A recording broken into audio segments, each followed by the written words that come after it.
Mas maraming infrastruktura para mapayaman ang iba pang industriya isinusulong naman sa General Santos City. Yan ang balitang pambansa ni Earl Tobias ng IBC 13. Kilala ang General Santos City bilang tuna capital of the Philippines.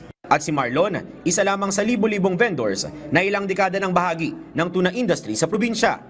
Ito na rin ang pinagkukunan ko eh. Ito na rin ang pinagkukunan ko ng pang-araw-araw na gastos sa aming pamilya. Minsan ay minta ng 10,000 pataas. Kasabay naman ng matatag na tuna industry, kinumpirma ni Jansan Economic Manager Leonard Flores ang pagyaman din ng iba pang industriya sa kanilang bayan, tulad ng mas maraming infrastruktura para sa event hostings at investments sa healthcare. At plano raw nilang maging sunod na metropolitan capital ang kanilang bayan. As we grew, we also know our role in the Soxargen region as the gateway. We are top 5 in terms of passengers or busy airport. What does it mean?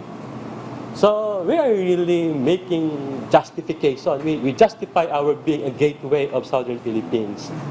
Nasa 1.9 billion pesos nga raw nitong 2023 ang naitala nilang naigastos ng mga turista sa kanilang mismong bayan. Habang nasa 1.7 milyong turista naman ang inaasahan nilang bumisita ngayong taon. Mula sa IBC, ako si Earl Tobias para sa Balitang Pambansa.